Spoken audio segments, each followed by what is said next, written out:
کیا ہوگا؟ اتنی بڑی وعید۔ اور دوسری طرف دیکھیں بڑی غور سے سننے والی بات، رسول اللہ صلی اللہ علیہ وسلم نے فرمایا کہ ایک عورت نے ایک پیاسے کتے کو دیکھا، لیکن یہ عورت گنہگار تھی، یہ بد کردار تھی، یہ فاحشہ تھی۔ ایک پیاسے کتے کو دیکھا جو پیاس سے تڑپ رہا تھا، اس کے پاس پانی پینے کے لیے کوئی گنجائش نہیں تھی اور قریب کنواں تھا، کنویں میں سے تو کتا پی نہیں سکتا۔ تو اس عورت نے اپنی چادر، غور کیجئے گا، چادر کو اتارا اور اس کو پھاڑ کے ایک رسی بنائی، کیونکہ کنویں سے پانی نکالنے کے لیے رسی کی ضرورت ہے۔ اس سے پتہ چلا کہ وہاں رسی اس کنویں پر موجود نہیں تھی، کوئی ویران جگہ ہوگی۔ اس نے اس چادر کو پھاڑا، رسی بنائی اور اپنے جوتے کو باندھ کے اس کنویں میں ڈالا، اور اس کے جوتے کے اندر جب پانی بھر گیا اس نے کھینچا اور کھینچ کے اس کتے کو پانی پلایا۔ اللہ نے اس جانور یعنی کتے کو پانی پلانے کی وجہ سے اس بد کردار عورت کی مغفرت کر دی۔ کوئی مثال کسی مذہب میں ایسی مل سکتی؟ آج دنیا میں بڑے بڑے عجیب جانوروں کے حقوق، انسانوں کے حقوق، فلانوں کے حقوق، ایسی مثال دنیا کا کوئی شخص نہیں دے سکتا۔ یہ ہے دین، یہ ہے اسلام۔ اگر اس حدیث میں غور کریں نا، ایک بات کہنے لگوں بڑی کڑوی بات، لیکن حقیقت۔ اس حدیث میں غور کریں، دو باتوں کو پتہ چلا۔ ایک تو یہ چلا کہ جانوروں کے ساتھ بدسلوکی کرو گے اللہ کے عذاب کے مستحق بن جاؤ گے۔ دوسرا یہ ہے کہ اگر اللہ کی اس مخلوق جانوروں کے ساتھ اچھا سلوک کرو گے، رحم دلی کرو گے، اللہ تمہارے گناہوں کو بھی معاف کر سکتا ہے۔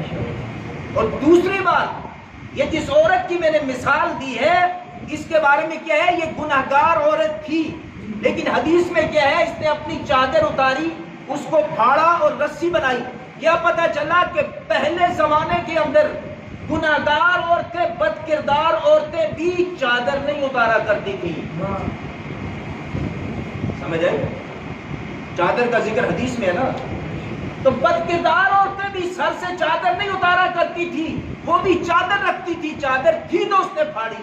اور آج امت محمدیہ صلی اللہ علیہ وسلم کی نیکوکار بیٹیاں، شریف گھرانوں کی بیٹیاں بھی چادریں نہیں رکھتی۔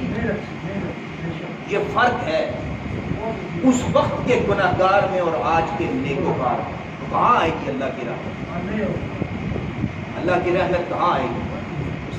میرے محترم سامعین اکرام، رسول اللہ صلی اللہ علیہ وسلم نے فرمایا ہر جاندار کو راحت پہنچاؤ، ہر جاندار، الا یہ کہ جو موذی ہو، سانپ، چھپکلی، ایسی چیزیں، ان کو مارنے کا کیا ہے؟ حکم ہے۔ جو موذی جانور ہے، بچھو ہے، رسول اللہ صلی اللہ علیہ وسلم نے فرمایا ہر جاندار کو راحت پہنچاؤ، ہر جاندار، الا یہ کہ جو موذی ہو، سانپ، چھپکلی، ایسی چیزیں، ان کو مارنے کا کیا ہے؟ حکم ہے۔ جو موذی جانور ہے، بچھو ہے، اس کو جہاں دیکھو مار دو تاکہ کسی کو تکلیف نہ پہنچے۔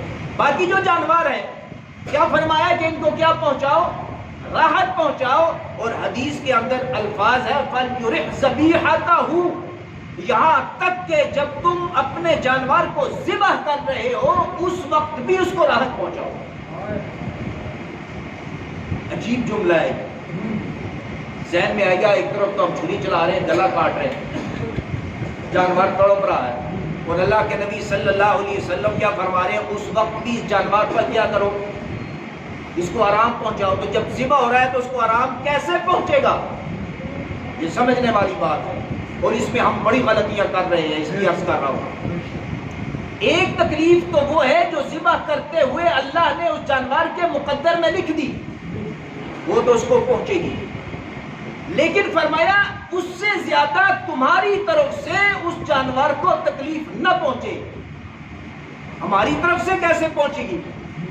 جب ہم کند چھری کے ساتھ اس کو ذبح کریں گے، چھری کاٹنے کے قابل نہیں، کاٹتے جا رہے ہیں، اتنا سا کٹا، اتنا سا آدھا گھنٹہ ہم نے لگا دیا اس کو کاٹنے پہ، ہم نے اس تکلیف سے زیادہ اس کو دی جو اللہ نے اس کے ہاں مقدر کی تھی، یہ ہم نے گناہ کیا ہے۔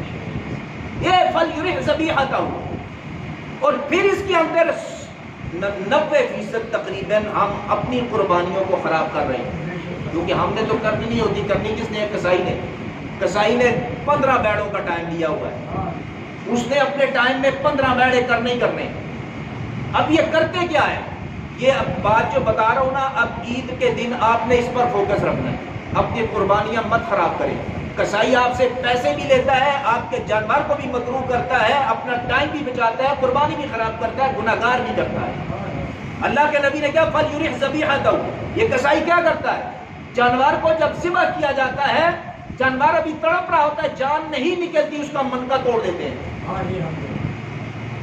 یہ کیا ہے؟ اللہ کے نبی صلی اللہ علیہ وسلم کیا فَلْيُرِحْ ذَبِيحَتَهُ. یہاں ہم نے اس حدیث کی غلط نافرمانی کی، ہماری وجہ سے اس جانور کو اس سے زیادہ تکلیف پہنچی جو اللہ نے مقدر کی تھی، اسی پر گرفت.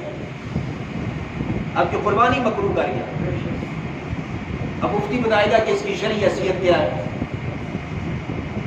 یہ آپ کی اس نے قربانی خراب کر دی. اب دوسرا طریقہ ان کا کیا ہوتا ہے؟ جانور کو ذبح کیا، کرنے کے بعد جب اینڈ پہ پہنچا، چھری کی نوک ہڈی میں مار دی، حرام مغز کاٹتے ہیں. یہ کیا کرتے ہیں؟ اس سے اس جانور کو جو تکلیف ہوتی ہے ذبح کرتے ہوئے بھی نہیں ہوتی.